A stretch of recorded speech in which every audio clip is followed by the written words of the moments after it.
This is Duke University. Welcome to the 17th Annual Duke Startup Challenge. Each year, Duke University hosts the Startup Challenge, a chance for innovative and brilliant student entrepreneurs to formulate startup ideas and present them to over 500 Duke alumni judges. Each year, we give away over $100,000 in prizes to Duke student teams, including specialty prizes like the BME Prize offered by the Pratt School of Engineering, the Clean Energy Prize offered by the Duke University Energy Initiative, and the Borchard Prize endowed by Duke alum David Cummings. The entrepreneurship competition runs throughout the year and culminates in a final event in September where a grand prize of $50,000 is awarded and the audience gets to vote for their favorite team. Since the founding of the Startup Challenge in 1999, students have taken on the world's problems and proposed solutions of their own. Many entrepreneurs have said they've become entrepreneurs because of their experiences in the Startup Challenge. I was a sophomore when we started the Duke Startup Challenge, and actually I had no idea that founding a company around something that you wanted to create was even an option. That was my first experience with doing that. I was going a completely different route, and it was the first time that I had an experience of what it means to start a company and to be an entrepreneur. One of the best outcomes of the Startup Challenge is that that's how I met my co-founder today. We started with the project that we entered into. Now we're building robots together. Because of the Startup Challenge, I can't be anything but an entrepreneur. Entrepreneurship is incredibly fun. It is something that is incredibly fulfilling. And as soon as you've been bit by that, there's very little else you can do. It completely changed the way I thought about my career, the way that I thought, I'm not going to go and interview for a big company. I'm going to start a big company. I'm going to build, my own future, build, the future that I want. My name is Chuck Easley. We're here in the School of Engineering at Stanford University in the Department of Management Science and Engineering. I was an undergraduate at the time, a senior at Duke, and the inspiration really came from a study abroad that I did in India, where I stayed with a village family in a very rural area in India that was having severe drought. When I got back to Duke, I wanted to try to find some solution to this. Up until that time, I hadn't really given too much thought to entrepreneurship, but I happened to see a flyer on campus for the Duke Startup Challenge, and that's really what inspired me to get involved in entrepreneurship and join the Startup Challenge. Drought, pests, and disease, which threaten our food supply and cost farmers billions of dollars annually in yield losses. Most of my undergraduate career at Duke, I was focused on biology and neuroscience. As a result of getting involved in the Duke Startup Challenge, it really opened my eyes to the world of entrepreneurship and to everything that's involved in taking an invention from the lab and bringing it to the market to really solve a real-world problem. So it had a big impact in exposing me to entrepreneurship, inspiring me to think of myself as an entrepreneur, and really changing my future career path. At work. And throughout the day, you wanted something healthy, refreshing, energizing to drink. I won the best undergraduate startup and the best social enterprise. With the $11,500 that I won, I was able to funnel that into buying cans. I had to buy 20,000 cans at a time. I had to buy 10,000 labels. And that's what the Duke Startup Challenge gave me. It gave me the funds that I needed to be able to take the next step. And 3 years later, this is where we are with our own manufacturing facility. I actually wasn't expecting to win because I knew that biotech have a long runway, so it's harder for investors to invest early stage. Entrepreneurship is all about taking that risk and the leap of faith. Really a life-changing experience. Because of that, I was able to build my network with the judges that were there, also faculty that was at Duke that were more than willing to help out and see what they can do to help progress. I was extremely grateful for the opportunity and so excited that our company was chosen as the winner. Geneen is the winner. When I walk into a meeting with especially someone here locally, and then mention that I had won the Duke Startup Challenge, the conversation flows better because they automatically say, oh, if she went through that process and won, then there is potential for her technology. We've seen so many great projects come through, and they just keep innovating. Participating in the Startup Challenge has allowed thousands of Duke students to see what entrepreneurship is really about, and to allow them to try out their own startups, and to get feedback on what really makes a startup successful.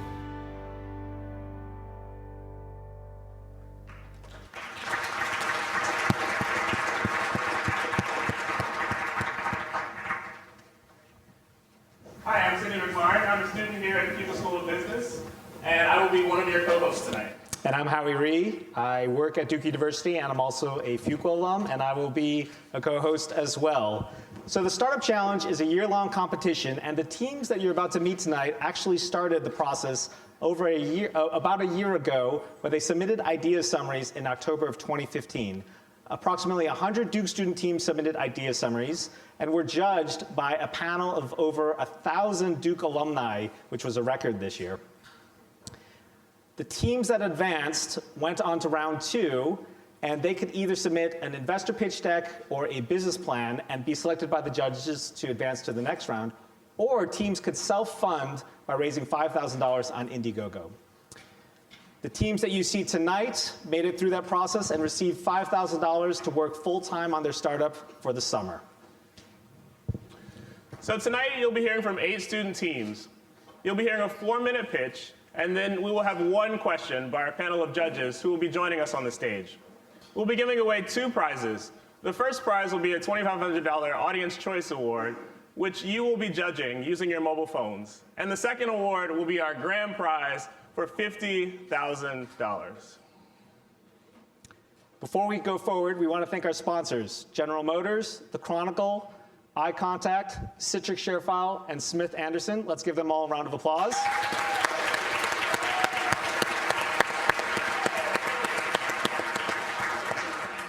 And I'd like to now invite Dan Macklin, who's the co-founder of SoFi and one of our sponsors tonight, to say a couple words. Dan?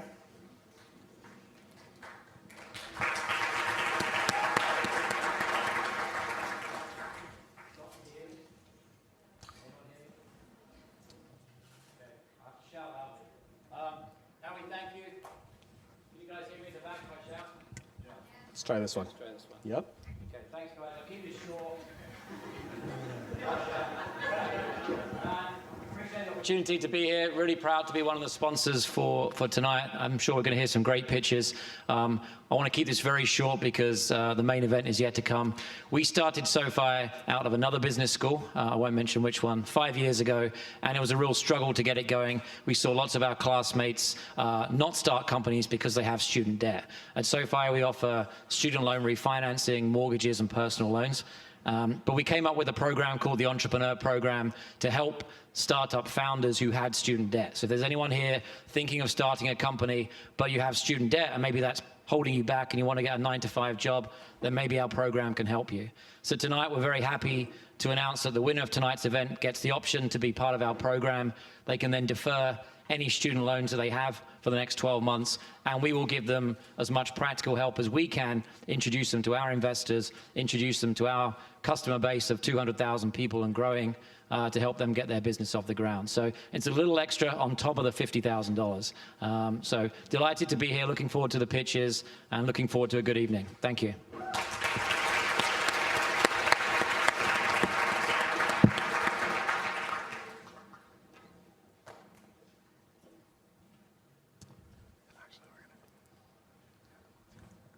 Okay, I'm now delighted to introduce our keynote speaker tonight, Tatiana Bergeson. So Tatiana, and there we go, Adobe is updating here.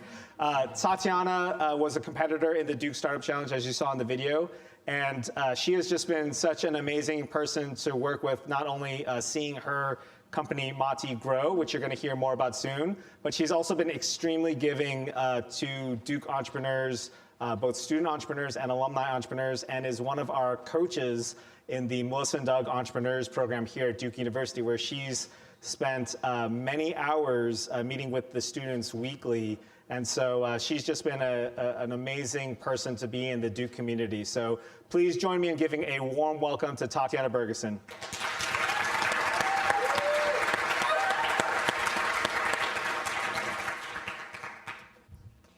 Thank you, Howie. It's easy to give back when I was given so much as a student. I started Mati out of my dorm room on Central Campus 4 years ago. with a big teapot, actually a small teapot that became a big teapot when I bought a new one, and was selling kegs to offices in the area. Fast forward 4 years, we've now built out a 30,000 square foot manufacturing facility. We have 6 flavors on the market. We just got into 500 accounts this month. And it's been a real whirlwind. And I hope that by sharing the really early days of Mati with you, the students out there and the young entrepreneurs will be inspired to take the first step that it really takes, which just takes commitment and action.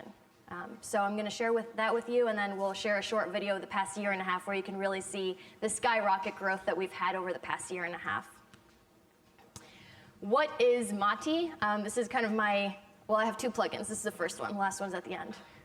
Seth made me do that. What if energy drinks were good for you? That's the answer that's what the question is that I tried to answer with Mati. Creating a truly healthy energy drink that you could feel good about consuming, that would help you perform better, that wouldn't be jittery or cause crashes, but actually ingredients that you could trust, and performance that was better than the competition, better than Red Bull, better than Monster. And that's what we created. And the best part is that it's just simple. It's juices and tea. Mother Nature gave us everything that we need. We just threw it in a can with some special mixing capabilities and put it out on the market, and it's price competitive. Yeah, so some of you guys who may have heard my story before are aware that I struggled with depression while I was at Duke. For me, the biggest impact of that and what caused the greatest vicious cycle that I was in was sleeping 12 to 14 hours a day. I wish that this picture, I could tell you, was at 6 a.m. on a hard entrepreneurial working day. It definitely wasn't. More likely it was at like 11 or 12 p.m. Not so good. But because of this personal need that I was facing, I felt that there was one way that I could work myself out of depression, and that was by building small successes that could become bigger successes that I could rely on. I didn't have the self-confidence to just go out there and do it. I needed to take one baby step at a time, but I didn't have the energy to do it. So I started brewing teas for myself as a way of getting the energy that I needed to take the first step, the next step, the third step. At the same time, I had joined an entrepreneurship group that is now called The Cube. It used to be called InCube, so if I say InCube, that's why. That had just been started by a bunch of my classmates from my freshman year, my lab partners, my dorm mates. You think like senior year that you're never going to talk to the people from your freshman dorm, but sometimes you do, and sometimes you wind up hiring them. And yeah, so it's interesting. The Duke network is really strong, and you don't really realize that until afterwards. In fact, a lot of the judges on the panel were judges that I had to talk to and pitch to when I was pitching, and since then they've become advisors, friends. The Duke network is really strong. It's a great place to start a business at Duke University. All right, back to the story. Struggling with depression, needed something energizing. I had joined InCube. They didn't tell me that you had to start a company, but I got there and I did have to start one, and I didn't have any ideas. How do you come up with an idea for a company?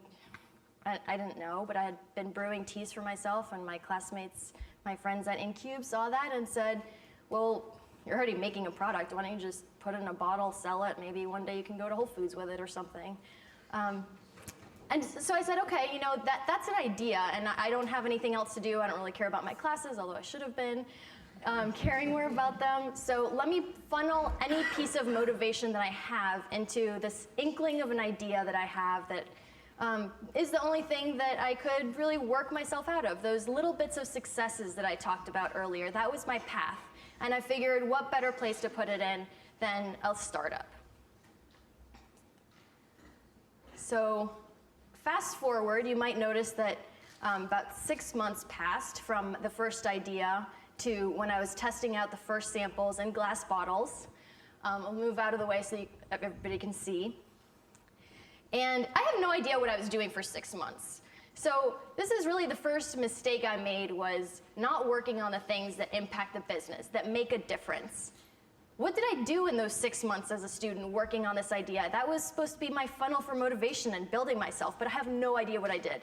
And all these pictures came from like Facebook and my iPhoto library, and there was like nothing. There's like nothing for 6 months. So I have no idea what I was doing. So that's my first set of advice to you guys is do things that impact your business. Don't just read about the industry, don't read newsletters, don't read all the books about entrepreneurship. Take the first step and make it happen. All right, so glass bottles, I figured, okay, if I'm gonna make this tea, I should make a gourmet tea. That's the best way to sell it at a premium, which is what I need to make money. And then I said, okay, well, I need a label. Let me start researching labels. So I came across these awesome labels. You could print them out on your printer at home, and they had seeds infused. So you could rip off the label and plant them, and flowers would grow from it. How environmentally friendly is that? That's great. It's my differentiator. Like, how could Whole Foods say no to that? It's perfect. And plus, I get, everybody that's eco-conscious, and it looks nice, and all this stuff. And this was in preparation for the pitch that I was giving to win a $5,000 grant to work on Mati for the summer. And the panel of judges, one of them, who's thankfully become an investor in Mati and now thinks much more highly of me than he probably did then, said, in reference to the labels, Tatiana, this is an interesting idea, but my concern is that sometimes you just need to ask yourself, does the customer give a shit? The 20th time they buy Mati, if you're that lucky because they like it that much, are they really going to peel off the label and plant it? And if they're not, then why are you wasting that money? Because I assume they're more expensive. In fact, how much are they? Well, they're about 50 cents a label, at least twice as much as another label would cost, and tore my margins to shreds, and it was just a bad idea. But how was I going to be different now? I had no distinguishing factor besides being a gourmet tea made in a dorm room. Not a good proposition. So I figured, since it cost so much to make it in a small bottle, all I had to do was scale it up to a big bottle. And okay, my distinguishing factor now would be, it was going to be a gourmet sparkling tea drink that I was going to make. This is the middle of that summer. I had won the $5,000 grant, and this was my bright idea. This was pivot number one. Large glass bottles, yes. So I bought a pallet of them because otherwise they'd be like $5 a bottle. And instead now they're $1.30 a bottle. And so this pallet, I didn't have a loading dock. Like, where was I gonna get a loading dock on campus? Not my dorm. So, but I did have this nice concrete base right in front of the dorm rooms on Central Campus, behind the little wall to try to make it look a little nicer. And so I just ordered them, and I was like, okay, I'll pay for the thing so that they drop it off on the concrete thing. Yeah, they sat there for about a month because as they were being shipped, I decided I should probably find out what my customers thought. I didn't have any customers. What they thought of this idea, and I was going to sell them to restaurants and sell it for $12 because I needed to double my COGS to be able to have some kind of margin, because I'd read you should have like a 50% gross margin somewhere. It turns out that restaurants like to 3 to 5x the things that they buy before reselling them. So at a minimum, the customers that they had would have to sell luxury, like sparkling Mati to their customers for $36 a bottle. Yeah. I figured if I wasn't willing to pay that much, nobody else would, so bad idea. Test your assumptions before going and spending $900 on a pallet of 600 bottles that are 750 milliliters. The lessons came a bit late. I couldn't really return the glass bottles, but RLHS took care of that for me without even informing me, so that's nice. They just came and disposed of the bottles. I got a nice/nasty email from them about that summer. So what was I going to do? How was I going to make carbonated sparkling tea? Well, the way to do that on a small basis is by forced carbonation. This is something that I had done in my research, probably not during that like black box of 6 months that I have no idea what I did. But you force carbonate, so you grab a keg, you fill it up with your liquid, you hook it up with just a tube and a pressure gauge to a CO2 tank, and you set the pressure gauge to like 15 to 30 psi and throw everything in the refrigerator, and 3 days later it's carbonated. So that was my brilliant idea of how I was going to fill the bottles that I had to make it carbonated. Now I had not just bought that pallet of bottles, but I had also bought some kegs. I had bought that nice, really big 20-gallon of teapot that you guys saw in the first pictures. And I was getting close to having to pitch and give an update on what I had done during that entire summer. Duke gave me $5,000. What did I have to show for it? Like lessons learned, no sales, no customers, like, it's kind of embarrassing. So I had to come up with an idea, but I had all this stuff, so I figured, okay, who's gonna buy? I could just sell the kegs, right? Like, beer is sold in kegs to restaurants. I could try to go to that. So then I found out that the restaurants, they make too much money off the beer. They don't want to put anything non-alcoholic on the tap. Kombucha wasn't a thing back then, so I couldn't even bring that up as you know, that's not true. You have kombucha, but that wasn't a thing then. So I figured, you know, okay, you know, maybe I'll sell it to restaurants and maybe I'll sell it to offices, and who needs more caffeine than people working at the office? And wouldn't startups and other employers want something healthier than Red Bull and Coca-Cola to give their employees? So this is what I pitched, and I hadn't done any analysis of cost. You know, I wasn't ready to sell. I didn't have anything that was like commercially available. I didn't really have any branding stuff. I had no branding stuff. I just had a name and a recipe and how to make the thing, and that's what I was pitching, and that I was going to start selling. Well, Toby Walter right here, he's the COO of a Durham-started, Duke-started startup called Shoeboxed. He came up to me and he said, "Oh, this is great. I really like it. I want you to deliver on Monday, and how much does it cost?" What? Oh, that's great. What? Oh, how much does it cost? Okay, back of the envelope math in my head going on. Okay, it cost me about $20 to make it. I should probably sell it for $40. It costs $40. Monday might be a little tight. I got to carbonate it so I can bring it to you on Tuesday. Okay, sure, whatever. I don't care. Monday, Tuesday. So that was my first sale. Big thing, like, this is something that I did really well, is accept that sale. You know, what if I had said no to that customer because I wasn't ready to sell? I wouldn't ever be ready to sell. When you're starting out as a student entrepreneur, you're never going to be ready to sell for a long, long time. Your product is never going to be good enough that you're proud of it and you want to get it out there on the first shot. If you are, you've spent too much time studying the market, and the market has already changed. So you have to go out there with a product that is just your MVP. It's your minimal viable product. I didn't realize that I already had a minimal viable product. In fact, I probably had minimal viable products before and just not bothered to sell them because it was too much work or too difficult, or I don't know, something. But that's what kickstarted me into starting to sell and gaining customer feedback. This is a picture of how we manufacture. These are the kegs that I was talking about being hooked up to the carbonation tank. This is Central Campus on the top picture on Alexander Street. The big pod that I'm sitting in, and how we were making it at the time.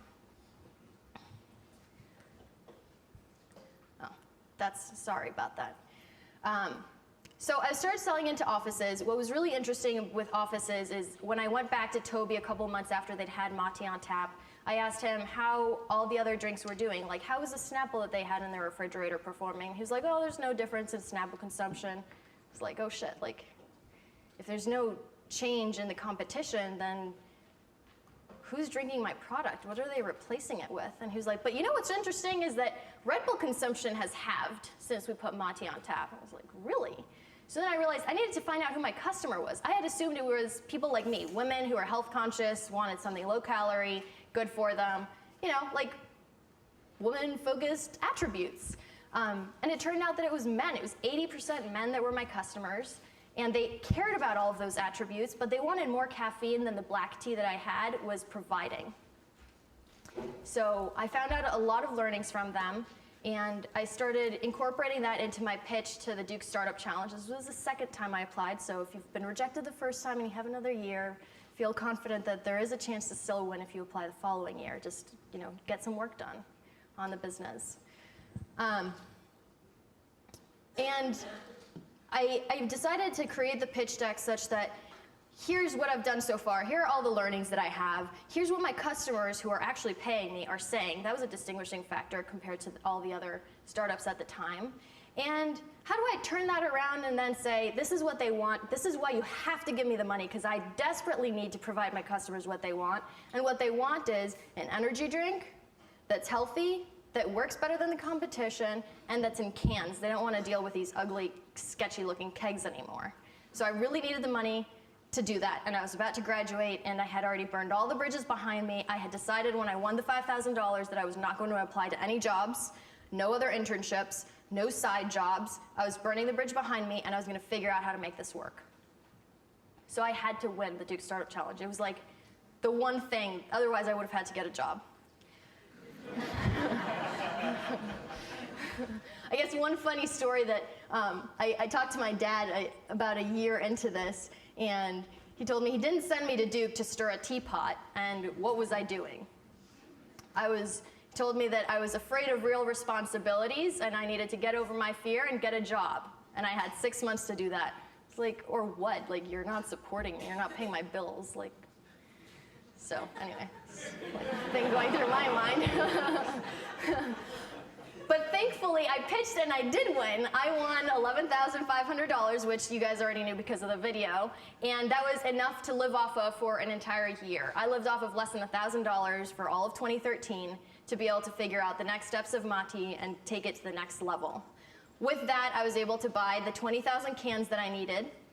This is me working with a local brewery, Triangle Brewing Company, and these labels are the first labels that I ever created that actually went out onto the market.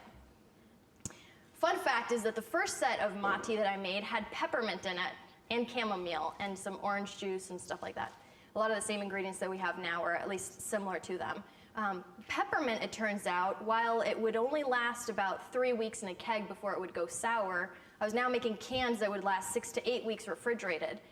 Peppermint, even if you're brewing it and remove all the tea leaves, there's still little bits of sediment in there, and it can cold steep, like cold brew coffee. And it turns out that about week 3 or 4, the peppermint flavor overpowers the flavor of all the other nice fruity stuff, and it tastes like toothpaste. I didn't have any money for another production run, and I had a lot of cans to sell. And my then boyfriend, now fiance, said, well, what are you gonna do? You have to sell it. So I had to sell however many cases of product that tasted like toothpaste. And thankfully people bought it, and things have been okay since. But these are the trials and tribulations that you have to go through, and you have to be willing to make the difficult decisions and just figure it out and make it happen. This is the product evolution that we've had in terms of the small cans. Obviously the packaging looks very different from what you guys have in front of you, and that's been an iteration over time. I didn't have any industry experience. I didn't have a big network. I didn't come from a family of beverage entrepreneurs. I didn't know how to buy cans for the first time, or where to get source ingredients, or how to do manufacturing, or any of the things that I had to figure out along the way. And so what I decided was to really internalize iteration, kind of like what the best practices are at tech startups. Do a prototype, iterate, all with customer feedback in mind. And so what I learned early on after those many mistakes that first summer that I told you guys about is getting customer feedback and making changes based on those. And that's why our packaging has changed so much over time. We've now finally learned enough that it's not changing very much. I doubt any of you guys would notice, like, batch to batch, or even 6 months or 9 months from between drinking a Mati, the difference. But that's really important. Listening to your customer and getting feedback from them and making improvements. All of this happened when it was just me. I didn't have any employees. I didn't have anybody helping me. I measured out all of the ingredients myself in like 80-pound barrels that I had to lift and measure out. Kind of skinny, but I do have some muscles on me, so, or at least I did develop them. And the reason that Mati started out having labels is not because it looked nice or chic or like homemade or farmer's market-y. It wasn't for any of those reasons. It was for the simple fact that to be able to buy printed cans like the ones you have in front of you, you have to buy 200,000 of each flavor. I couldn't afford to spend that kind of money. So instead, I bought silver cans where the minimum order is about 20,000 cans, and I brought Avery labels that you can buy on Amazon and printed them out, not at FedEx, because FedEx is pretty expensive, but on campus at Perkins. And the way you apply clear labels, if you didn't know, onto silver cans is you grab your spray bottle, like Windex works great, or when the Windex is done, you can fill it up with water if you're cheap like me, and you spray the can, You apply the label, you grab a squeegee like the one you use for baking, and you squeegee out the air bubbles. Because if you don't squeegee out the air bubbles when there's water underneath, then it's gonna look really bad and nobody's gonna buy it. And then you turn the can around 180 degrees, spray again, and apply the label again. And squeegee out the air bubbles and put it back into the case. It was a lot of work. Eventually I got to the point where I could afford a $400 labeler. And then I wouldn't have to do any more squeegeeing out or like hand applying. I had a hand crank. So I put the can on, cranked, and then took the can off. It 20-folded my efficiency hand labeling. I hand labeled over 100,000 cans by myself, no help, before I could hire somebody to hand label for me for the next 150,000 cans that I sold. And that was before I could afford to buy any printed labels or printed cans. Well, hand labeling isn't the only thing I had to do for myself. Who was going to get the product to my customers? I had to do it. I didn't have any way to get distribution that early on. Nobody wanted a hand-labeled can to distribute. They needed a lot more volume. So I thankfully had a two-door Toyota Yaris, and I would fill her up. This represents about 900 pounds of mati in my car. It still squeaks a little bit after that. Sometimes you just have to do it yourself. You have to figure out how to do distribution so that you can find the right distributor, and even then you sometimes make mistakes. But by doing it yourself, you learn so much along the way. You learn how to hire somebody and train somebody to do the job that you need them to do. You learn whether they're doing a good job or not. How many cans can they really hand label in an hour? You know, because you've done it yourself. So this is the first kind of year and a half of my journey. There's about a year missing in between before the video that Howie is going to play. But I wanted to give you guys the early days of all the mistakes I made. And this is a little more exciting. It's our growth since then.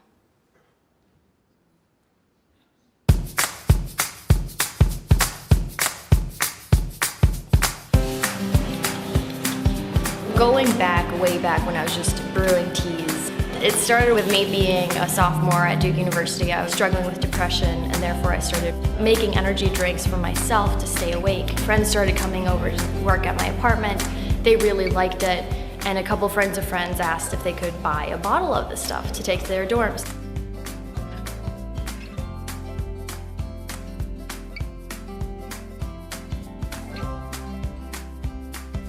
Before it really became a business, it was something that I woke up for 700 days in a row and I had to ask myself, is this really what you want to be doing? It's a lot of risk. It didn't feel like there was a lot of reward at the time because it was such a small business. And for 700 days in a row, I said, yes, today I commit to working on mati. Today I commit to working on mati. Today I also commit to working on mati. And 700 days later, I woke up and I said, I love working for mati. I love this business, and about a year later now, it's like mati's dragging me instead of me pulling it along, and I'm running as fast as I can, keeping up. I've probably used every resource that Duke had. Winning the Duke Startup Challenge allowed me to do my first production run of cans at Triangle Brewing Company. So we start out with what's called bright cans. Cans get lifted up a layer, and then the cans roll down, get filled, and then they get hand placed into trays. So let's take a quick look. Entrepreneurship for me means high growth, a lot of responsibility, and making value, building value in communities I care about. And Rose's Meat Market and Sweet Shop was actually one of our first locations. And when it started to become really rewarding was I started getting feedback from my customers saying, you're spot on, I love this. This is a hangover cure, did you know that? And the product having a life of its own. Cheers!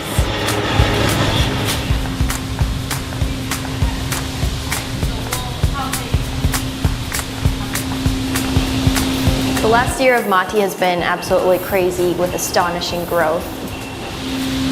Our production here is about 3 times by volume of each container, so each tank is about 3 times as big as what it was before.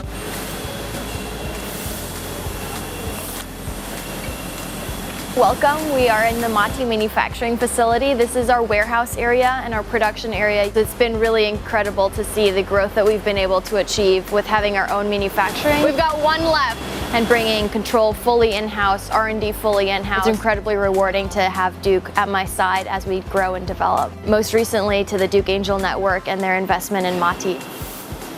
Because we have control over the actual production process, we're actually able to produce about 50 times more every single month. Building a 30,000 square foot manufacturing facility capable of producing 1 million cans a month. Where do I start? I'm 26 years old. I've never built a manufacturing facility before. I've never started an energy drink company before. And so the challenges have come in, how do I learn the things I need to learn as quickly as possible? How do I execute flawlessly? And how do I build a team around me that's the best in the world? A year ago, I won Best Startup in North America at Google Demo Day, and that launched us into a big fundraising round that has since allowed us to grow our team from 3 employees to now 12, and we're hiring 3 more, going from 3 to 15 people in 1 year.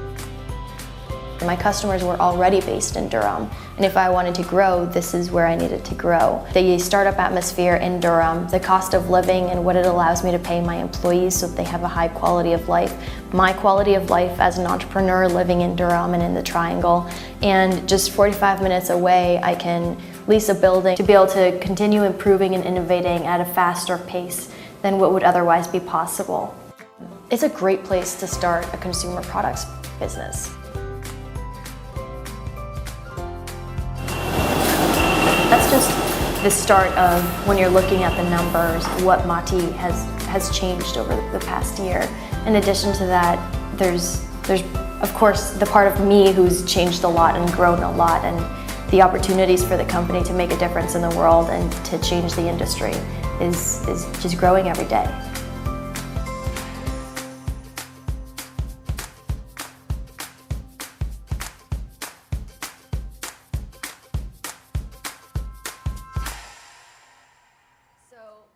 Plug-in is that we are always constantly hiring.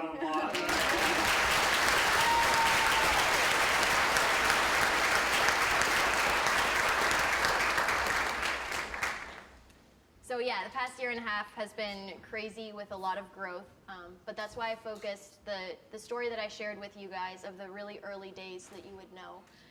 Last plug-in is we're constantly hiring. We love to do Duke Fuqua's mentored study programs, interns, all that stuff. So, you know, we constantly update our website every 2 or 3 weeks. So take a look at that if you're interested, job searching, intern looking, all that stuff.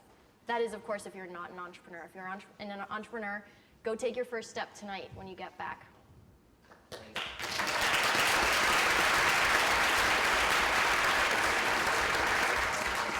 So we do have time for a couple questions. So any questions in the audience for Tatiana? Don't be shy. I'll let you pick them. All right. What's your next step with Mati? We have more hiring to do, so our kind of scaling sales alongside production.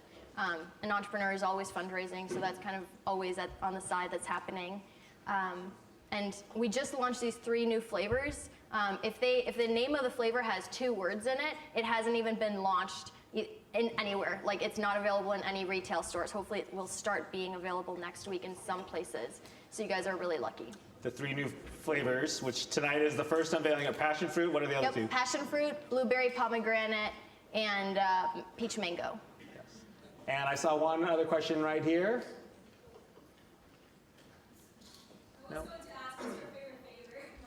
What's your favorite flavor? Right now it's peach mango, right here.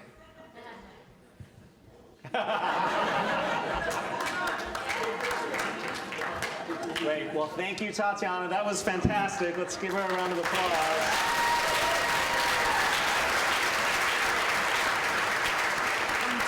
Thanks. And as a token of our thanks, here's a little gift for you. Thank you so much. You're going to come over here and sit down. Can I give 2 words of advice? Yes, please do give 2 words of advice. Okay, 2 words of advice. Well, there can be more than 2 words. For you guys that are pitching tonight, I know that it can be, well, these are the judges up here. Pitching back there, people. lights. Keep in mind, just remember, you know all the information. This is what you've been working on. If you get nervous, just stop, take a break, take a couple breaths, remember, get yourself where you want to go, and then tell us. Don't be nervous. There's no reason to be nervous. You know all the facts. None of us have read your notes. We're not going to know if you forgot something. So just enjoy it, and we're all paying attention to you. You can do it. Wonderful. Thank you.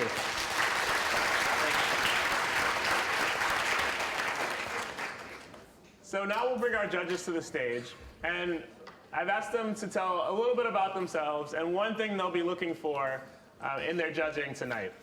Our first judge is Tatiana Bergerson, who I believe you guys are all familiar with. And so I'll invite Brooks up to start, and then we will go from there. What I'm looking for is the first step. You've taken the first step in your entrepreneurial journey beyond just making the business plan. So I want to hear about customer testimonials, any sales you have, the real steps to starting a business. Give a second. Oh, I'm sorry. Thanks, Tatiana. Hey everybody, I'm Brooks Bell. I am the founder of Brooks Bell. It's actually the name of the company, Brooks Bell Inc. It used to be Brooks Bell Interactive, and I shortened it a few years ago because that's what it was being called anyway. But we work with large consumer brands and software companies like Microsoft, Capital One, and Toys R Us. And we run their A/B testing programs, and we help them scale their programs so that they're using experiments to make a lot of their marketing decisions and also optimize their online presence. I'm also the co-founder of HQ Raleigh, which is a co-working space and entrepreneurial community in Raleigh where we have, I think, like 140 companies, all working out of 20,000 square feet and growing. Thanks, everybody.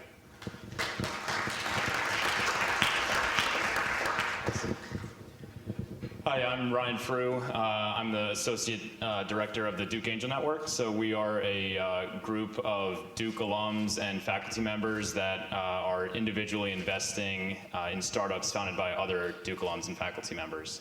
So we've made 12 investments so far, including, as you heard, Mati, so drink up. Excited to be here, first time judging, also a former investment banker, so any of you Fuqua students out there that are interested in that, feel free to grab me afterwards. And so I'm really looking for what entrepreneurs have been able to accomplish so far relative to the resources that they've had. So really looking for progress, with the limited amount of funding or capital that they've had so far. Thanks.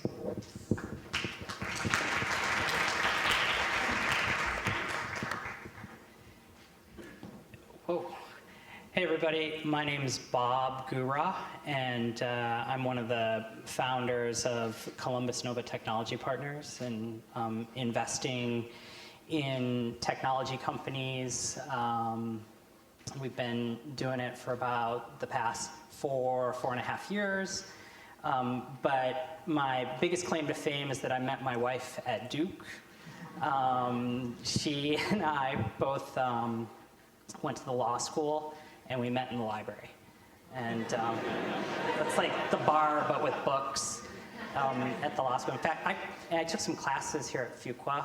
I think even a corporate restructuring class that we used to come to this room. But for really this whole thing of investing in companies is really not about like the investors. It's about the entrepreneurs and the founders. I think that that's a sort of a fundamental hallmark of this ecosystem, and what we're trying to jointly accomplish. And a number of things that Tatiana took us through in connection with Mati really resonated with me. And it's why I feel so lucky, really, to be able to be a part of it. After law school, I worked at a couple different law firms and mostly did corporate stuff. And then in the late 90s, I teamed up with a group of entrepreneurs, and we did 3 software companies. took 2 of them public and sold all 3 of them.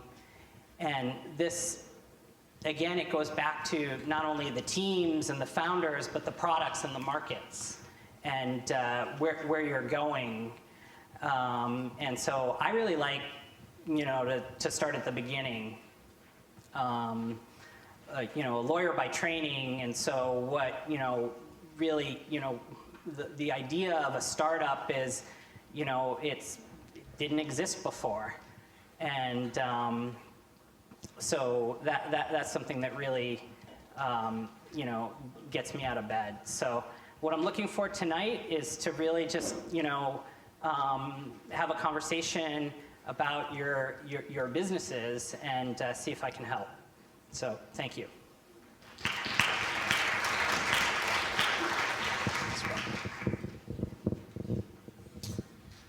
Hi everyone, I'm Justin Klein. I was a Duke undergrad and also a graduate of the medical school here. For the last 10 years, I've been a partner at New Enterprise Associates, where I focus on healthcare opportunities in biotech drugs, medical devices, and medical technology broadly defined. We're probably the largest and most active venture capital firm in the world. What I'm looking for when listening to these pitches and engaging with the teams, I think, is gaining some insight into their self-awareness, both about themselves as a team, where their strengths are, where their weaknesses are, but also into the opportunity they've identified in the market and how they're going to build their business and try to fail fast and learn from those mistakes and then reposition themselves and build their business and achieve success. So looking forward to it. Thanks.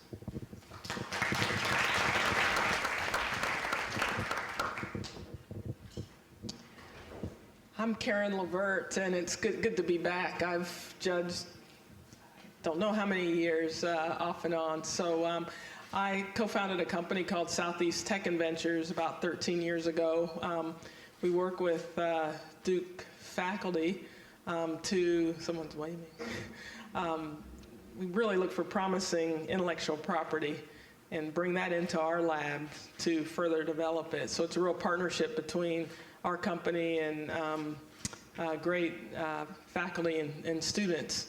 So what I'm looking for today, one, I love seeing great new technologies and really people following their dreams, and really want to look for companies that have a product or service that people want to buy and buy it often. So thanks, it's good to be here. Hey everybody, my name is Jess, and I was watching the video earlier about 17 years in the Duke Startup Challenge, which makes me feel old because I was a senior undergrad at Duke 17 years ago, and I remember the first Startup Challenge. And it was around that time when I actually became interested in entrepreneurship. I was a philosophy major at Duke, and a lot of other people at the time were interested in entrepreneurship. This was like 1999, the dot-com boom. And I went on to start a company just a little bit less than a year after I graduated, actually, with Brooks, who's my wife. I founded ShareFile, which is a software company, and we were acquired by Citrix about 5 years ago. So ShareFile we're basically a business file transfer service. We have about 65,000 customers, about 900 employees, and we're based here in downtown Raleigh. So in terms of what I look for, Brooks and I were judges of the Duke Startup Challenge when Tatiana competed, and actually, I think we were judges in the summer program where we awarded her the $5,000. And I think it's similar, I think Bob might have mentioned it, that it's about the entrepreneur, and what I'm really focused on is the entrepreneur themselves, and also who can actually take the $50,000 and make some significant progress and get some significant traction and use the $50,000 well. So, thank you.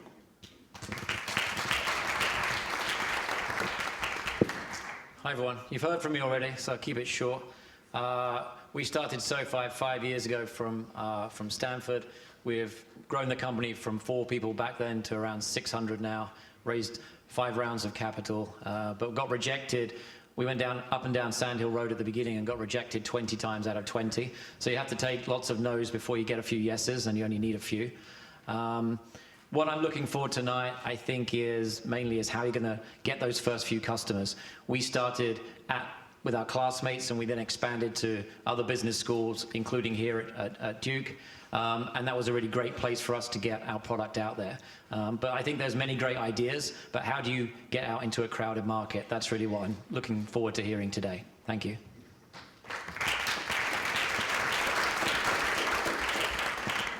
Hi everyone, I'm Jake Stauk. I'm the founder and CEO of NeuroPlus. We help kids with ADHD learn how to pay attention with brain-controlled video games. So we built a headset that actually measures kids' brain activity, and they play a video game when they have to focus and sit really still to play, help them learn how to focus and exhibit self-control.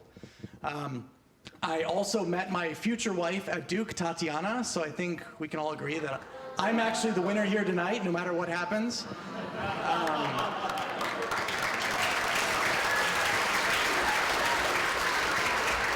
And I'll be looking at, similar to what Jess said, I want to see what you guys can do with 50,000. You heard the story of what Tati could do with 11,500. The bar is set pretty high, so I want to hear what you can do with that money.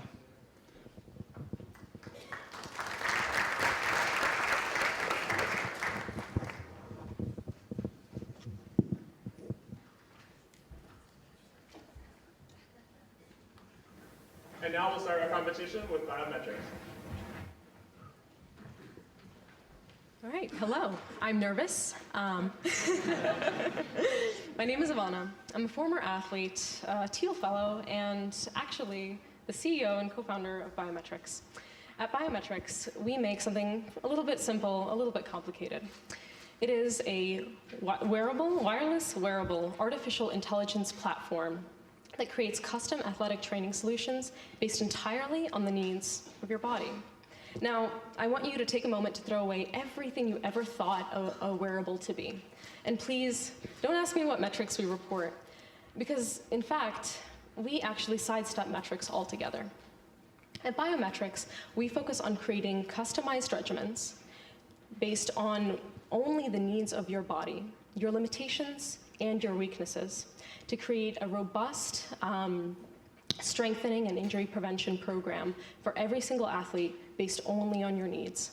It's a holistic approach, unlike any other, that actually samples from methods taken from not only conventional physical therapy, but other fields in artificial intelligence and machine learning.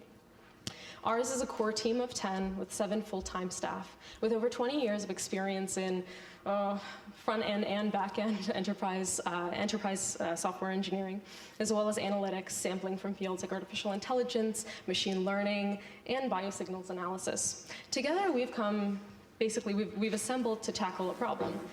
This is the current state of the art in injury prevention. The current industry standard is just the human eye. Physical therapists, coaches, trainers, they all just look at you, trying to figure out what's going wrong. At Biometrics, we're doing something entirely different. For those 85 million athletes who experience preventable injury every single year in an uncontrolled setting, we're a solution for them. We use a sophisticated type of wearable technology that uses these 3 little tiny stamp-sized devices that sit on your heels and on the small of your back, as well as a snazzy little software subscription, to analyze your movements in real time, using clinically derived movement evaluations currently used in physical therapy. And we do this 125 times a second throughout all of training and play. This November, by the end of November, we are so excited to announce that we'll actually be functioning, working, and unveiled in 8 NCAA Division I teams. They'll be using our platforms in training, in strength, and practice applications. What this allows us to do is bring our first consumer application to every single one of you.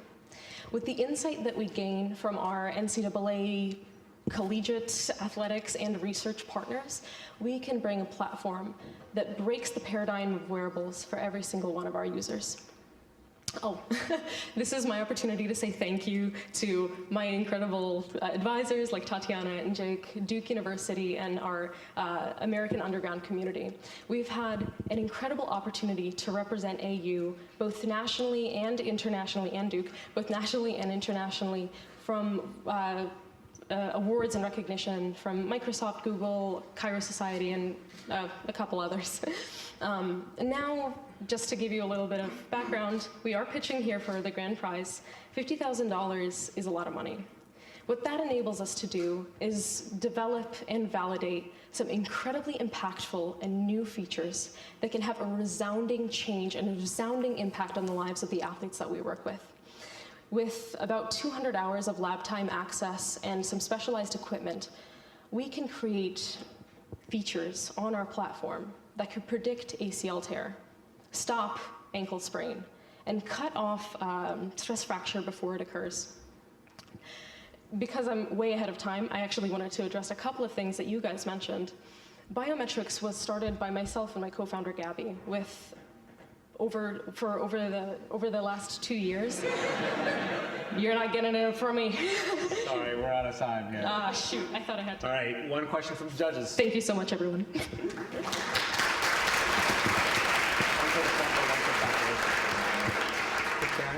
You want 2 mics? I'll give it 2 mics. You got it. So can you tell us a little bit about your intellectual property position? Yeah, absolutely. So this is actually a highly proprietary application. We've developed IP both on the way that we analyze software, like the way that we analyze metrics, the analytics, as well as the hardware. The hardware is actually a composition of different types of technologies taken from what is it called? Like autonomous robotics, autonomous aviation. It's a highly specialized location system. We've embedded features in that technology that improve our accuracy, reduce our noise, and improve our repeatability. These 3 things are the 3 biggest hindrances to motion capture technologies today. To give you an understanding of what that means, the next best wearable motion capture system that's IMU based is only about 70% accurate. We're hitting numbers between 97 and 99%. Mm-hmm. Cool, well thank you so much.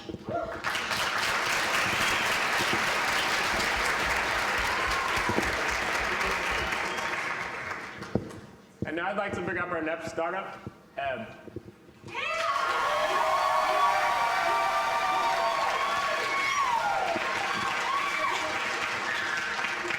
Thank you. Welcome, everyone. I'm Carolyn. I'm going to dive right into a problem that's affecting half of the population. 70 million women in the U.S. are menstruating. In a survey, 80% of them said that they experience cramps or disruption to their lives during their period. When we're looking at our target market, which is ambitious young women ages 20 to 30, that's 16 million women. Also, there are extreme symptoms such as depression, chronic pain, and relationship complications that women deal with during their period. This is an unavoidable monthly event, and yet most of us pretend it doesn't exist. I'm going to step back and tell you a little bit about my story. After an annual exam, I got the call that I had abnormal cells. Not only did they have to get cut out, but for the next year, my period was the most painful, emotional, and just overall debilitating experience of my life. I felt isolated. It took several months and more than a few glasses of wine before I finally talked to my friends about it. Once I did, I found a community of support and advice. That is what Ebb is here to do. It's here to take a vulnerable situation and empower you and your support team to change it for the better. So it's time to introduce you to Ebb, a beautifully designed women's health app that analyzes symptoms of menstruation, promotes communities and products to empower women daily. I want to walk you through a typical user experience with Ebb. So a woman named Brandy turns on the app. It's day 3 of the month, and she has intense cramps that won't subside. When she opens up the app, her cycle snapshot tells her it's okay, you can be frustrated or moody.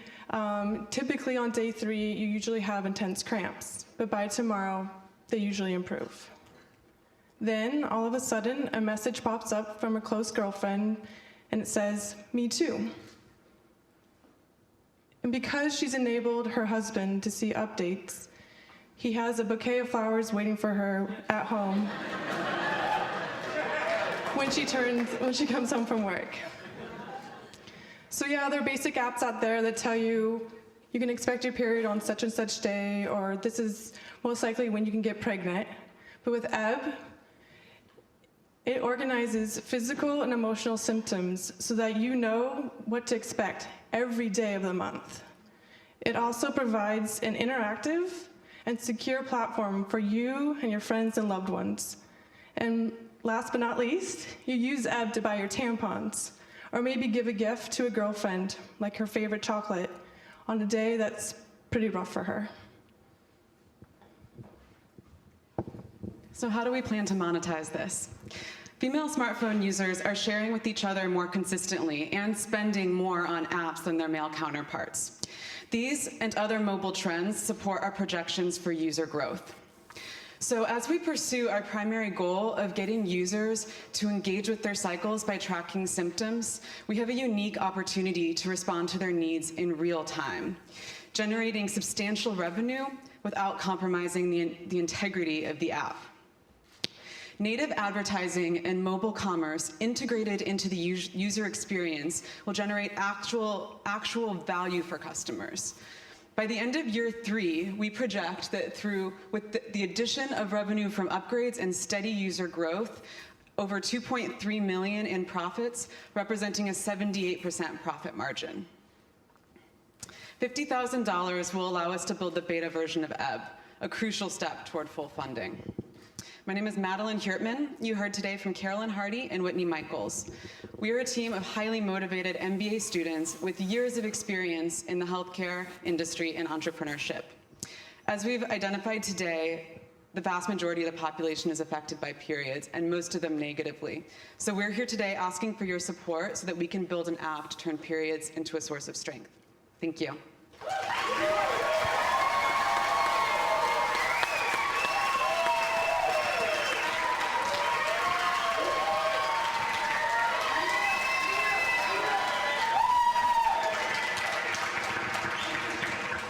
So now we'll have one question from our judges. What's an example of an upgrade, a feature that someone would pay for? That's a really good question. So one of the benefits that we have with our business model is that we're not a static app. So we're growing and developing alongside our users, and we're really excited to see the feedback that we'll be getting, particularly through the beta testing, and then once we're able to launch the full app. So we're really excited to use the upgrade option as a way of testing out additional features that might solve some of the needs that we don't know about yet, or needs that turn out to be more acute than some of the ones that we've projected. So basically that opportunity to respond to needs in real time and picking some of our most dedicated users to test those with. Thank you, Madeline. Thank you.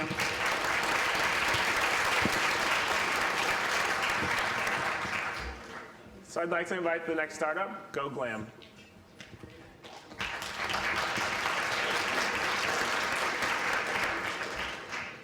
Hi, I'm Paula Mayo, and I'm here to talk to you about GoGlam.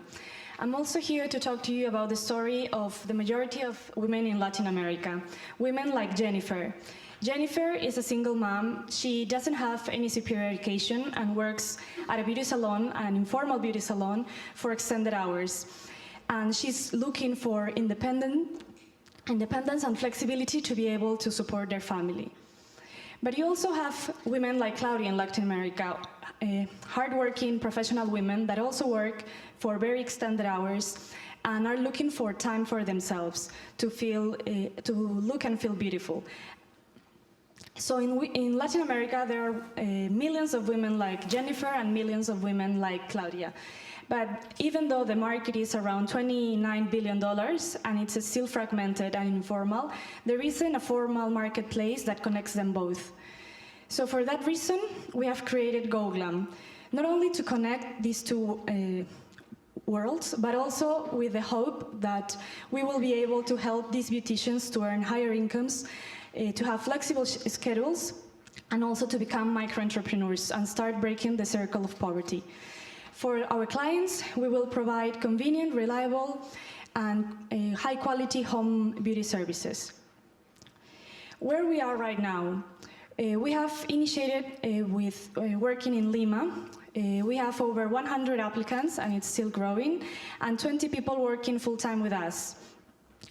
These working beauticians have been able to double their income, working only half of the time comparing to working in a beauty salon.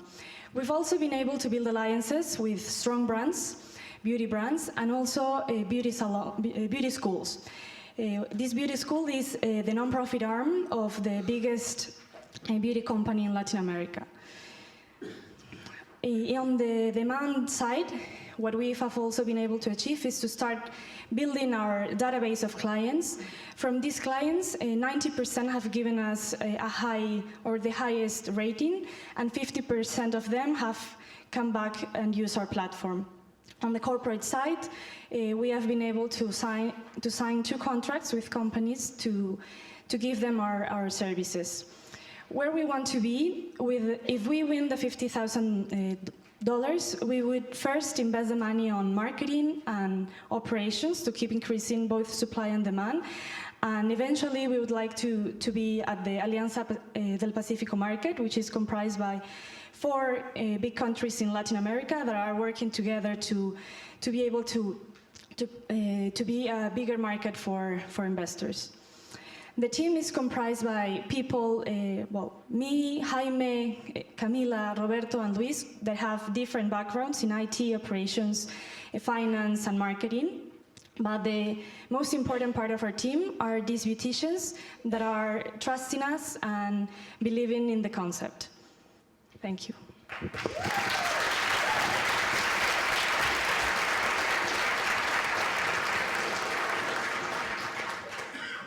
So now we'll have one question from the judges. So we'd love to hear a little bit more about your marketing plans. How do you plan on reaching, the beauticians on one side of the market and then the clients on the other side? Well, on the supply side, one of our biggest target is to work with this beauty school. This beauty school has a big number of students that are coming from this school and need to work part-time while they are studying to earn some income. So with the alliance of this school, we will have a guaranteed supply to at least initiate. And on the on the demand side, our marketing plan is around the 2 things that we talked. First, get the trust of the customers working with corporations. And on the second side would be social media to get the retail market. Great, thank you.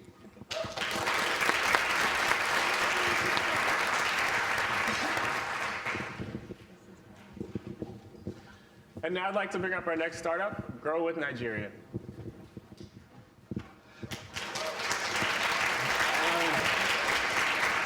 Hi everyone, hi judges. My name is Temini Oluwa.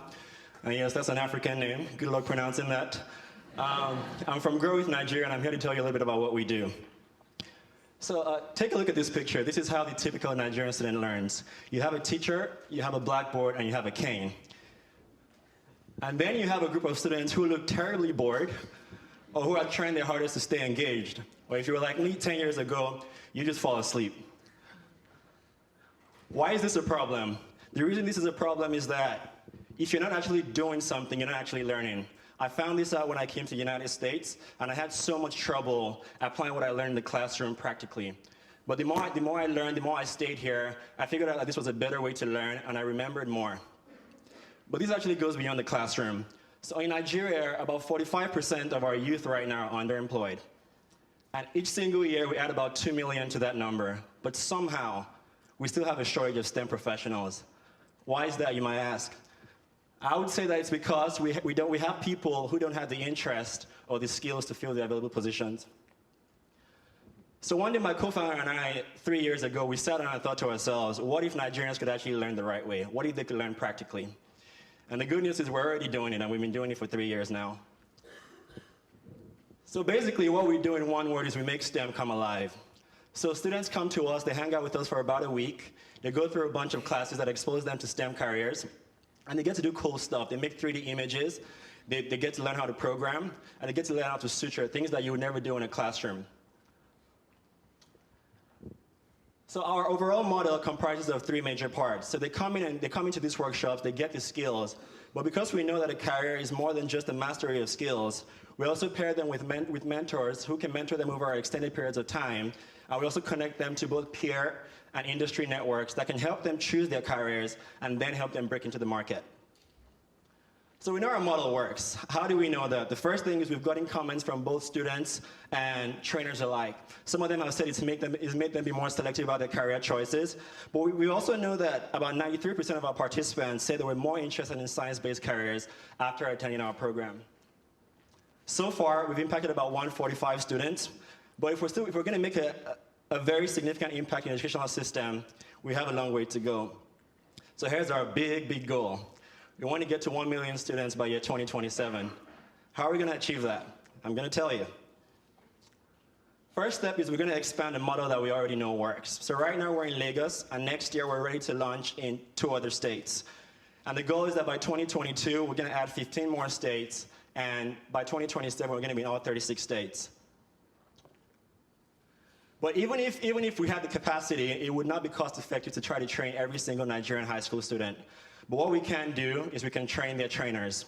So what we're going to do is we're going to train 50 department heads every year, who are then going to train 2,000 school teachers and 100,000 high school students a year to get us to our goal of 1 million by 2027. We've learned to cut down our cost. Our programs are about $5,000 or $125 per student, which is about half of our local competitors. So $50,000, that's a big chunk of change. That could pay like half of my student loans. I'm just kidding. But this is what we plan to do with it. So because we've been able to raise funds to actually execute our programs, we're going to use this money to expand. We're going to use $20,000 to add a new program in a new state for the next 4 years. Then we're going to use another $20,000 to train 50 students per year for the next 4 years. And then we're going to use $10,000 to hire full-time staff in Nigeria. And that would get us to 400,000 students in 4 years. These are some of our local and international partners. And this is the team that makes it happen. I have to say that this is our secret sauce. This is the reason why we can do this better than anyone else. Everybody on this team has studied both here and in Nigeria, and they understand the gaps that are in the educational system. We also have a combined over 30 years of experience, and so we know how to leverage that to build partnerships and to also figure out what the gaps are. Figure out what skills are needed in the workforce. I'm going to have to cut you off. Sorry. These are some of our words. Thank you. Thank you. You can keep it.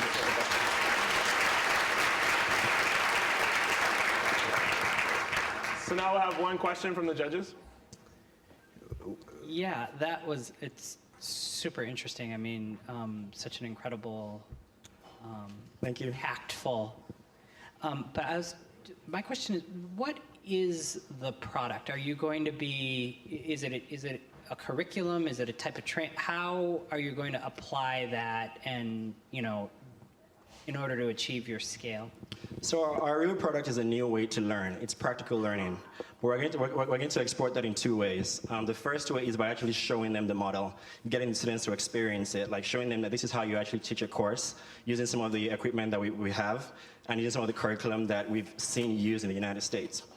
And then the other part of it is also teaching teachers how to teach, because it's one thing to be able to like get the resources and get the curriculum. It's another thing to actually be able to know how to deliver that curriculum in a way that would engage the students.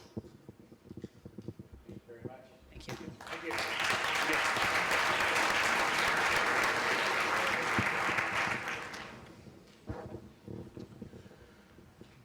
So now we'd like to bring up our next startup, MedServe.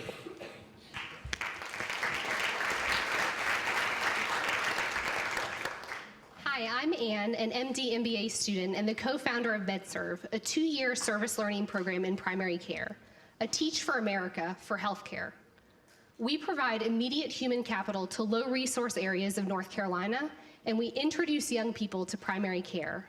Long-term, inspiring primary care careers saves lives, with an additional physician reducing a community's mortality. My co-founder, Patrick, is a case study in why we need MedServe.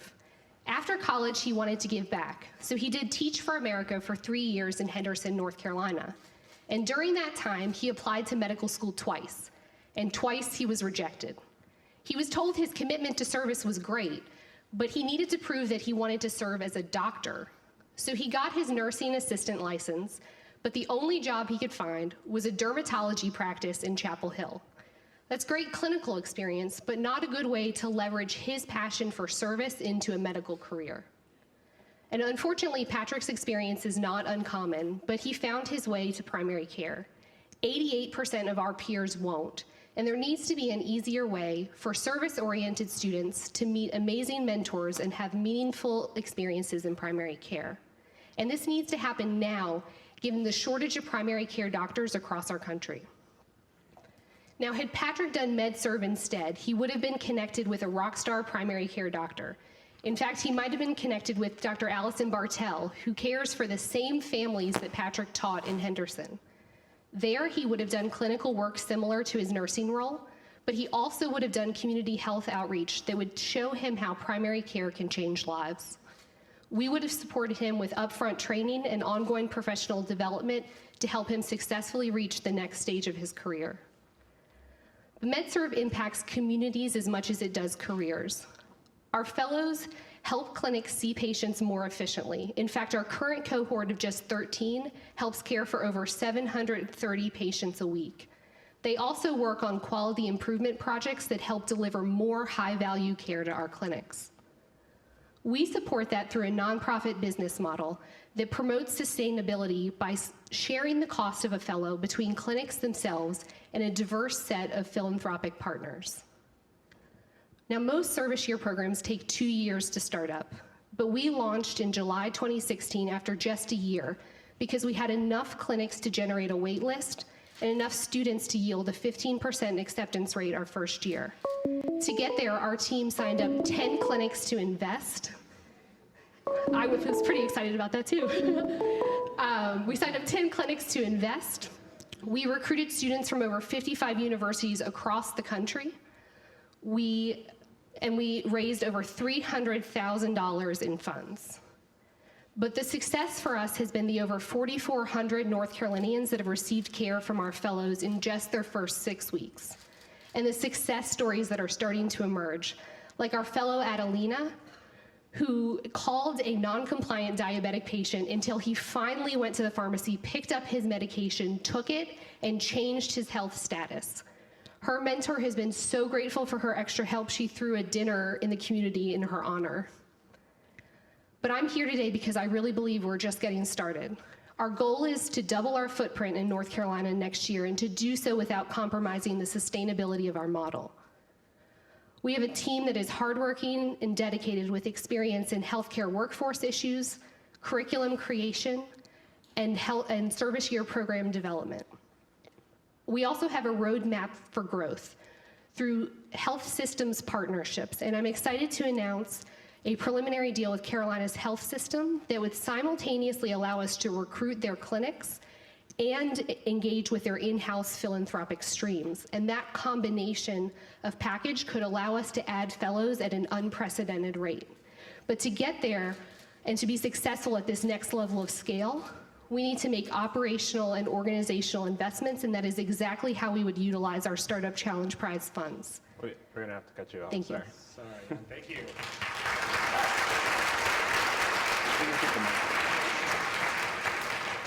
So now we'll have one question from our judges. So I like this model because I think you're meeting a need both among the clinics and serving their patients, but also for aspiring clinicians who are looking for that opportunity. Clearly you need some funds to support the sort of nonprofit goals of this organization.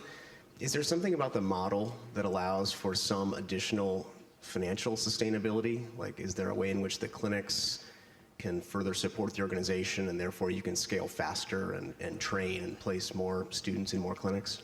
Yes, so my philosophy is that you prove your pudding before you ask for your supper. So we have set in a graduated cost sharing structure where as we prove the value that we generate to clinics, we ask for a greater percentage. And to us as a nonprofit, that's the responsible way to engage with our partners. We believe, and the data is demonstrating, that there is a financial value provided by having these energetic young people. But we also go into the most vulnerable communities, to clinics who are doing good work, and we feel it's our responsibility to demonstrate that and then make long-term deals with them that allow for even more sustainability to be built into the model than we have today. Thanks.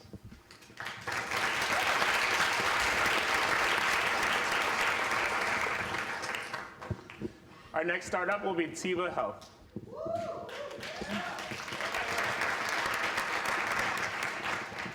Good evening, ladies and gentlemen, judges. I'm Tanya, and this is Cameron, and we're co-founders of Tiba Health. If you've ever gone through physical therapy, you know how difficult and how painful the healing process can be. As former athletes, we understand how important mobility is, not just to your physical health, but also your emotional and mental health. And that's why we're developing a behavioral change and artificial intelligence system that will help physical therapists achieve better outcomes with their patients. So Medicare has just initialized a system of value-based payments for total hip and total knee replacement surgeries. And of the 1.5 million surgeries in the year, patients, or about 16% of patients end up being rehospitalized due to adverse outcomes. Now that leads to about $4.5 billion in avoidable cost. So to avoid this, we're developing a system that involves a wearable device that's paired with a patient's phone app that provides real-time coaching through the patient's exercises while they're home. This also gathers important data such as biometric data, including heart rate, blood pressure, and muscle flexion, and tracks motion in 3D space. Now, we plan on using this data to develop a system of artificial intelligence that will help us determine which behavioral change methods best affect different types of patients. Now, all of this information is also available for the physical therapists themselves so that they can better tailor their care plan to their patients' needs. We have a number of competitors in the physical therapy space. Most of them rely only on gamification as their behavioral change method. Although this may increase patient engagement to some degree for certain patient populations, it does not address the issue of patient outcomes. Additionally, many of our competitors are using Microsoft Connect systems, which are not only costly to install for patients, they're also unable to provide the critical patient biometric data for providers and for the patients themselves. Tiba Health is developing a behavioral change program that can be customized to fit the needs of each individual patient. Our wearable will allow real-time coaching for the patients so they can be guided through their exercises at home. Additionally, our predictive models will allow for optimization of care planning by providers and of treatment plans for the patients themselves. To generate revenue, we will be selling our software as a service to our target population, as well as our hardware. Our target market is our medium-sized hospitals who are going to be affected by Medicare's new value-based payment model. Our projections result in $5.7 million in annual revenue by the end of our third year. This past initial year since our conception, we've seen rapid progress in our product development as well as our market validation. Currently, we're about 4 to 5 months away from completing our beta prototype, after which we will enter small-scale manufacturing and a validation study in spring of next year. The validation study will have patients taking home their devices so we can gather some outcome data. The $50,000 will bring us to the end of our initial validation stage. This will set us in motion to enter the market. This involves finishing our hardware, software, our manufacturing, as well as the validation studies I mentioned. We have an amazing team of passionate founders who are excited to bring this product to life. Our advisors include decades of experience in physical therapy and industry leaders with a proven track record of bringing medical devices and enterprise software to life. We are partnered with software and analytics company QuantWorks, the Duke Sports Med and Physical Therapy Clinic, as well as the Krzyzewski Human Performance Lab to validate and refine our models. Again, we're Tiba Health. Thank you for being here with us tonight, and we invite you to join us in making therapy in touch with tomorrow. Thank you very much.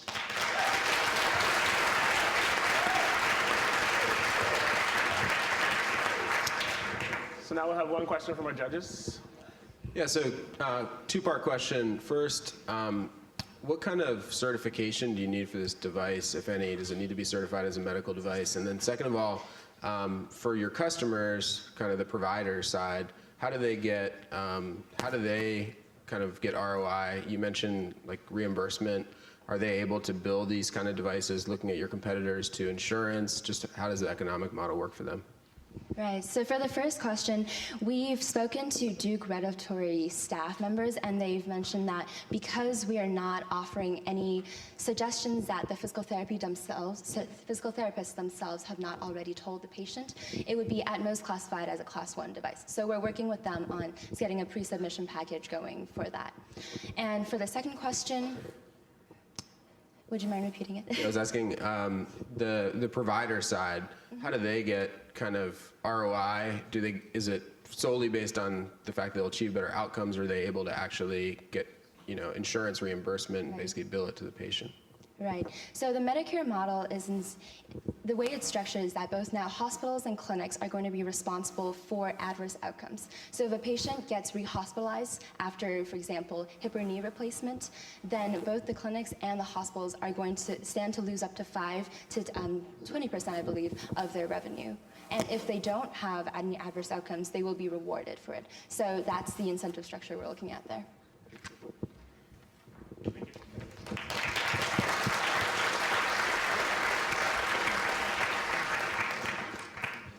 I'd like to invite up our next startup, Terrific.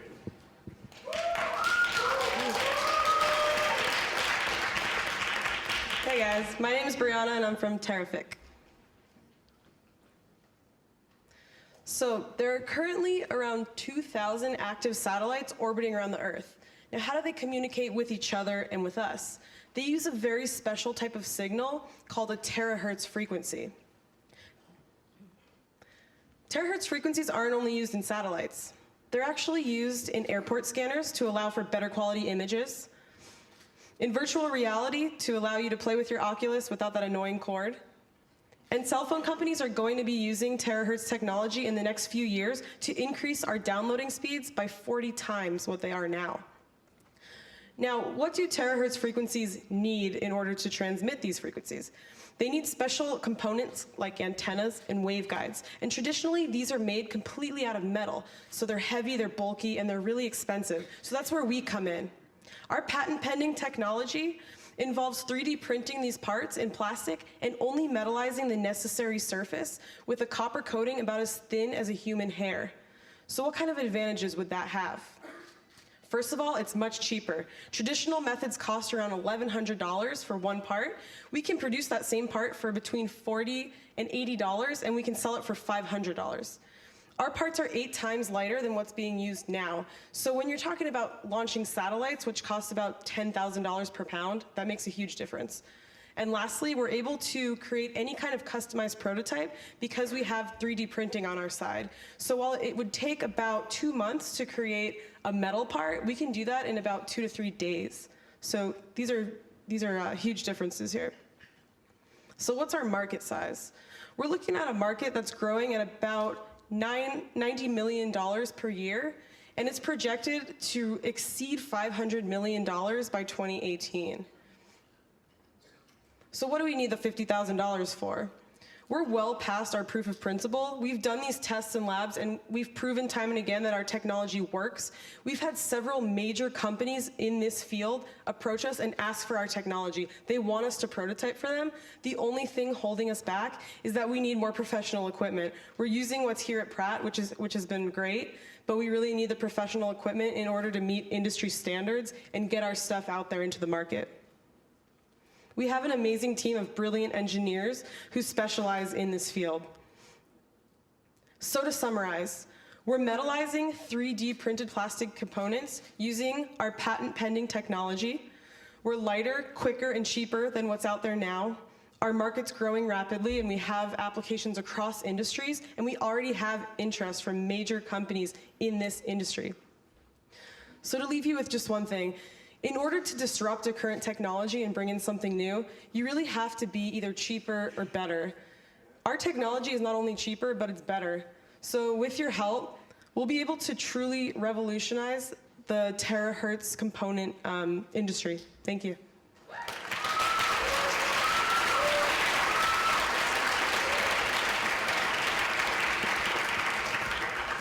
So now we'll have one comment from our judges. So I understand the advantage of using the plastic over the metal components, but why 3D print the plastic components versus a more traditional injection molded or CNC part? The 3D printing allows for more complex designs. So for example, engineers who want a specific prototype that's a really complex design, we're able to 3D print it a lot faster, and we can do any kind of complex design and then coat the surface so that it's still conductive. Okay.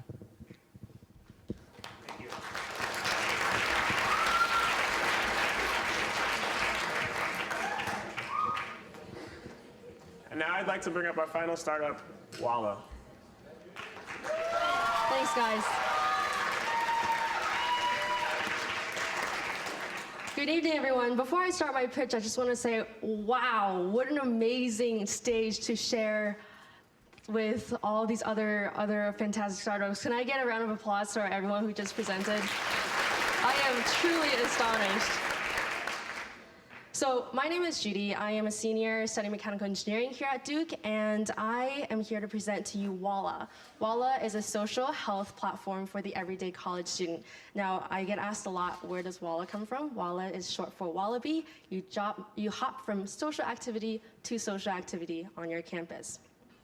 What's the problem? The problem is that college can be pretty lonely. There are a lot of things happening, and when you see your friends go out for the night and you don't feel like you're going out, you still feel like you're missing out and you're not doing what you're supposed to do. $2.5 billion is spent on college counseling, and that's just for four-year institutions here in the US.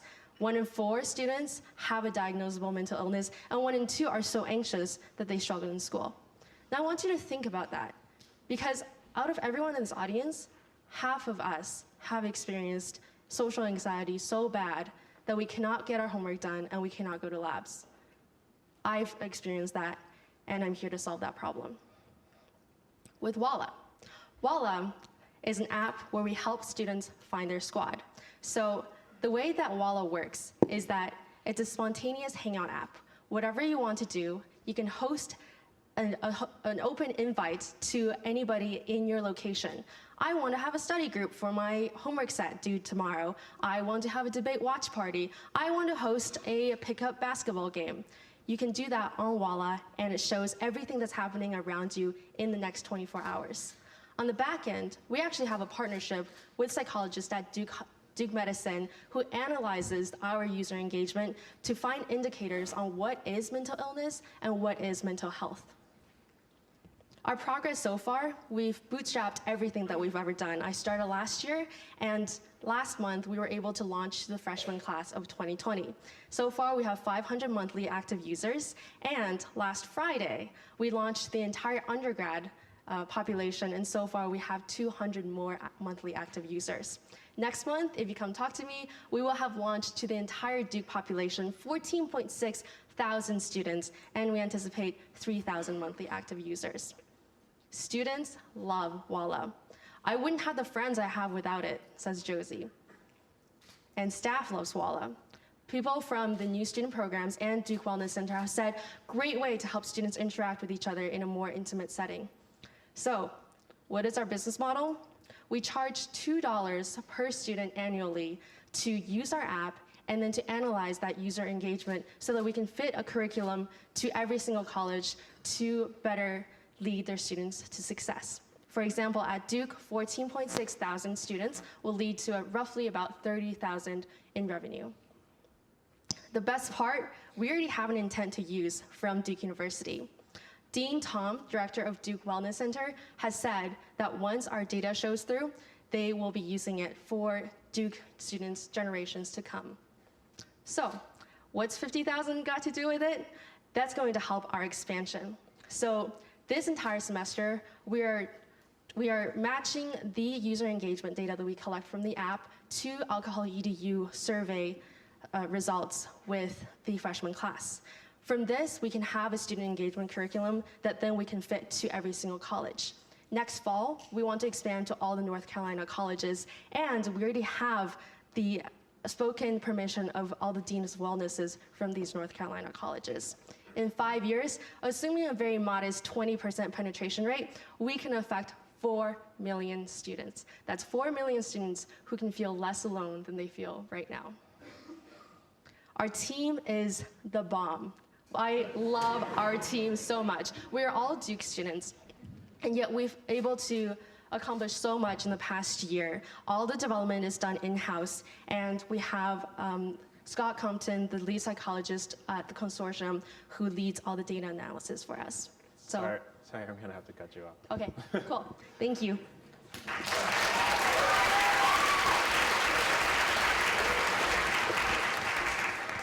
So now I'll have one question from the judges. So how do you prevent this from being just a tool that people say, hey, who wants a drink tonight? And it just ends up into some kind of social network. Yeah, that's a great question. Thanks, Dan. So we are very adamant about setting the culture for the app. So the app is not just another frat party, come tonight, drink, participate in unhealthy behaviors. Right now, we have all of the RAs and the orientation leaders on the platform. And I was very adamant about working with all the deans of student engagement to make sure we set the culture before we actually launch it. So now that we have the culture of social inclusion, we can launch it confident that we will make every single student who come on campus feel like they're welcomed. Yeah, thank you. Okay.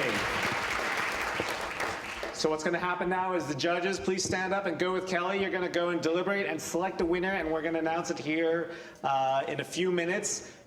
So while the judges are coming back to announce the decision, just a couple of quick announcements. First of all, our alumni track winner for the Duke Startup Challenge won $10,000, and it was Fuqua alum Tommy Thekakondom with his candy company, Tom and Jenny's, yeah. So congratulations to Tommy. He couldn't join us tonight, but we are very proud of him. And a couple more announcements. So one is thank you all for being here tonight. There is a reception which some of you are partaking with. The beer is out there, and there's food as well. So right after the event is over, feel free to go out there, and I hope you all will enjoy meeting each other and meeting some of the judges and competitors.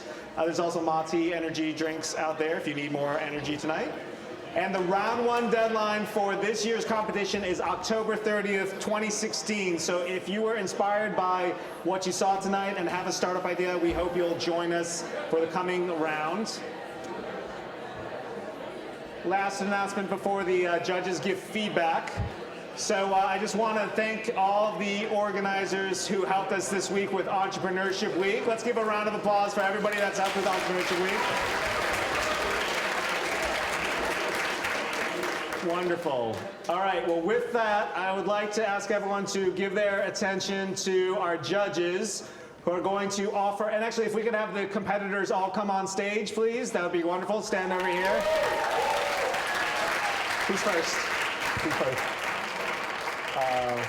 You just, okay. All right, got it. All right, so the judges are going to give feedback to each team. The first one is biometrics. We can do house lights up. Michael, thank you. So each team is going to receive feedback from one judge. Or one plus. Or one plus. We'll keep it fast. So in biometrics, you guys did a great job. We were very inspired by you as an entrepreneur and your idea. I think as somebody that spent some time in sort of medical devices and thinking about the impact of digital health on clinical outcomes, you do have a two-part challenge. You've got to first prove your sort of technology itself, and I think that's the first part of your validation. The second is going to be your business model and how these new types of sensors and the capability gets integrated into a clinical or a performance training setting, or how the community embraces that. So as you think about rolling out and piloting this, make sure you're thinking both about the product and the service piece of the opportunity. I'd actually love to talk about that. We did our first annual in January in a rehabilitative and research setting, and we learned a lot of things, but definitely have a lot of questions if you have some time. Thank you, Justin. Thank you, Ivana. Next for Team Ebb.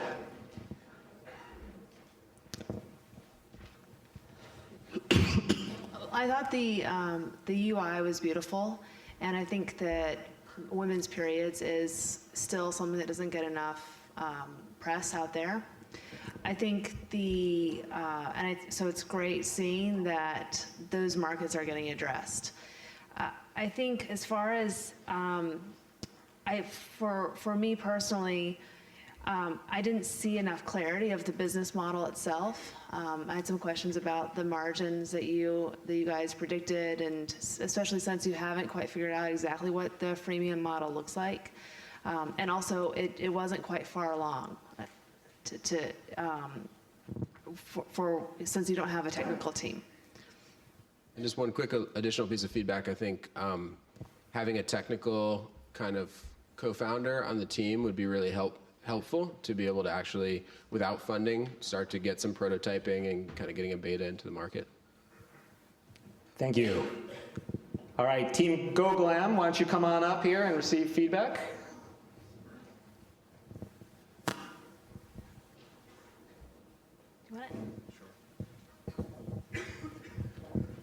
So again, thanks for a great pitch.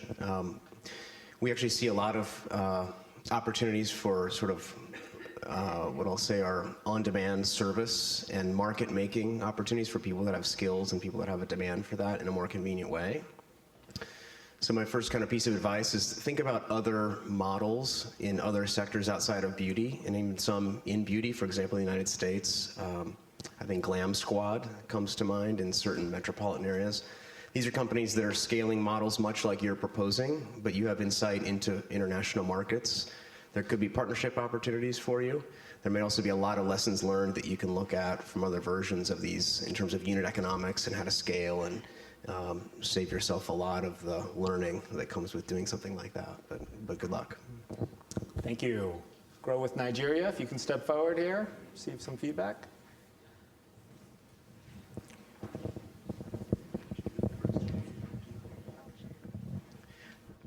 I really liked seeing the focus that you guys have on education and the potential impact that it has on a larger scale, even with just Nigeria, and the impact that you guys have already had with the students that you guys have been educating, and finding a model to make it a little bit more scalable. So that was really exciting to see. And it was wonderful to see the momentum that you have. Thank you. MedServ, if you don't mind coming forward, receive some feedback.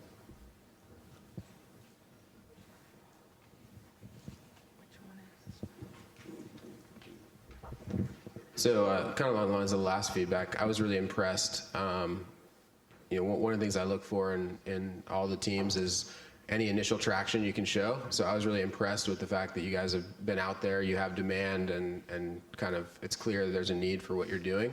I think kind of along the similar lines to the question that was asked during the presentation, just my own orientation is always, it seems like healthcare is a space that has money, you have demand. Is there any way to possibly make this a for-profit business as an alternative, and just kind of thinking through all the options, because it can be so hard as a nonprofit to actually get the kind of the growth and leverage that you can in a for-profit model.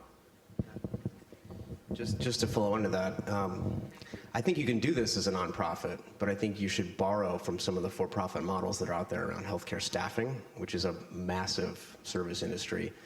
And the one you ought to think about in particular are medical scribes, where there are college graduates signing up to train and be a medical scribe, and they do it for an appropriate wage. They get a training experience, and the clinics get the leverage of a low-cost service provider. You might be able to do that at a discount for these clinics. So.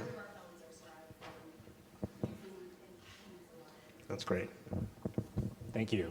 And Tiba Health?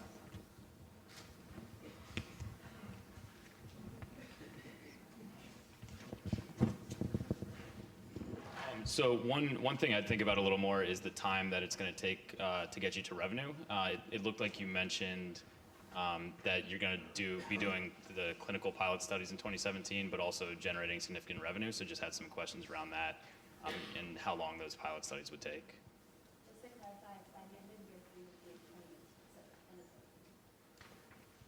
Thank you. I thought your presentation was great. You guys are very polished. I thought you did a great job. Thank you, Brooks. Okay, Team Terrific, please come forward. I really, really like the depth of technical sort of expertise on the team and in the context of the problem. It's a really big market. I was a little bit sort of puzzled as to whether or not you guys are developing a component or if there is sort of broader application of the platform. And so, but I recognize that you've kind of identified this sort of like interesting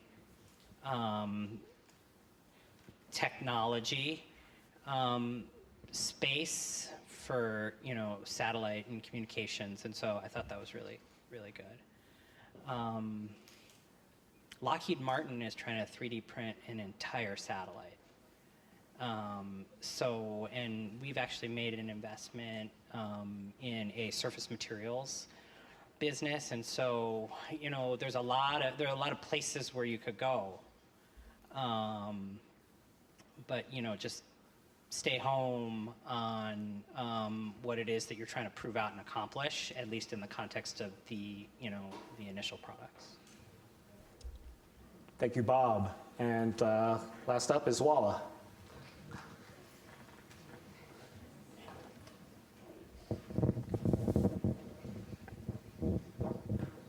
Judy, great to see the early traction and getting it out there and getting some users, which is great to see. I think you did a great job presenting. I think we'd all like to see kind of, more concrete about the actual the problem that it's solving with social anxiety, which is a huge problem, and there's a lot of things targeting that, and how it ties in and really targets that really well. And I know you're collecting that data, and it'll be really interesting to see probably in the spring when you start to get that data, what the efficacy is and how people are improving social anxiety, because the concept of the app is really cool and the early usage is great. So looking forward to seeing that. Yeah, I would also say make sure to have a tightly defined privacy policy, just because the school is behind it, and so you want to make sure students aren't worried about posting social events and things like that without the school looking over their shoulder too much. Okay. Oh, Karen. One other comment. It's good to see that it works, right? Thank you. Amazing. Okay. All right. Wonderful. Thank you so much. And so stay up here. Yep, you can stay up here. Tatiana, we're going to have you announce the winner. Okay?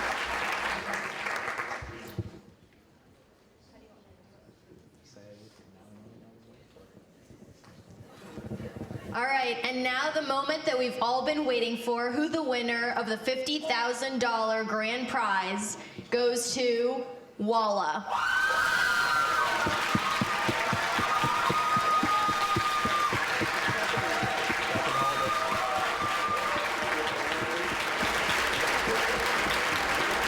Get into the middle behind here. Y'all get in the middle. And we're going to have all the judges. Can all the judges come on for the photo? Everyone, all the judges come in here. Turn to check. Turn to check. Step forward, Judy. Judy, you need to be in the middle here. Yeah, there you go. All right, we'll get all the judges in.